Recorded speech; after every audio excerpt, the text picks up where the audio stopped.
Niha tabii divê beşa me ya nû de em ê du mahîka wê binivîsînin. Me gotibû ku di hundirê bi beşa giştî de wê layota me çawa be me nîşan dabû. Min ez ê niha tiştekî biguherînim, ez ê wê dera bi nirxê rengê sor biguherînim. Ez ê ji wir dest pê bikim. Bila ew ceribandin bû. Ez rengê wê dera dikim rengekî cûn 6-17 dinivîsînim bi vê rengî û rengê awra diguherînim bi vê rengî. Îca ez ê beşa jorîn binivîsînim. Beşa jorîn em ê bibêjin klas jorîn çi ye di beşa jorîn de? Em ê backgroundekê bidênê.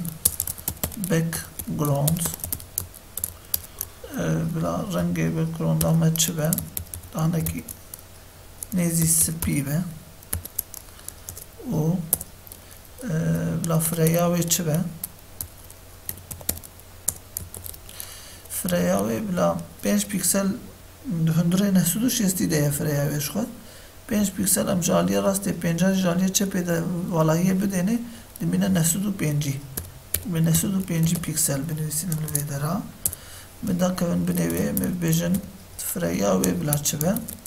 Fireya wê jî bila 200 pîksel be. Dûre em ê werin paldana wê jî binivîsînin. Paldan yani margin tê gotin. Paldana wê bila 5 pîksel wekî ku me got bila ji aliyê jorîn ve 5 pîksel hebe, 5 pîksel ji aliyê rastê ve 5 pîksel ji aliyê jêrîn ve 5 pîksel jî ji aliyê çepê ve. Bila valahî hebe û me dakevin jêr em ê bibêjin beşa jorîn qediya.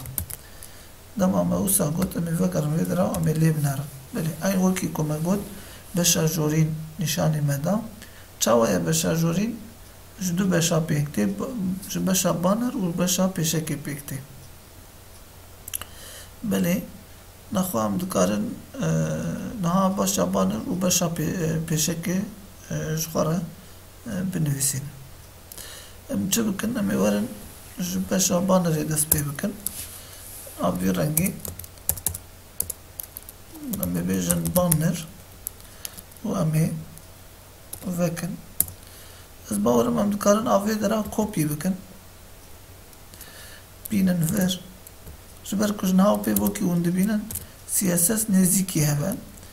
Em ê rengekî bidin beşa me ya banerê bila çi reng be? Rengê wê bila blû be. A bila vî rengî be. Çend pîksel be bila em ê 4 pîksela jê bixin di du çep û di du rast. Nehsûd û 46 pîksel ma. Fireya wê bila a banerê çend be? Em 30 pîksela ji a de re bihêlin 170 pîksel bila ji banerê re bimîne. Wekî me got me du pîksel ji vir di du jî aliyê rastê çî kiribû.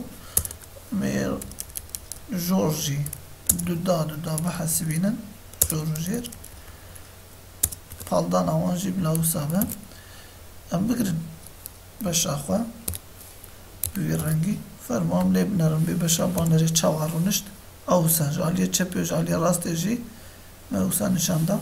Nerin ji beşa pêşekê daket cihê xwe lê hîn beşa pêşekê re me CSS nenivîsandiye.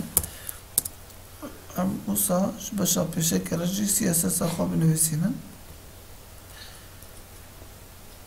Ji bo wê jî em ê dot xal pêşek binivîsînin û em ê vêya vekin. Li vê dera em dikarin dîsa a wisa paste bikin. Pêve deynin. Fermo nav em dikarin rengekî li vira bidin jî em dikarin nedin jî. Em li vê dera niha yellow binivîsînin.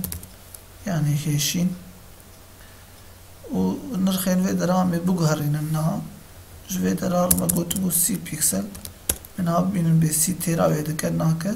Van nirxên din jî em ê biguherînin û em ê dûre çîka xwe bigirin.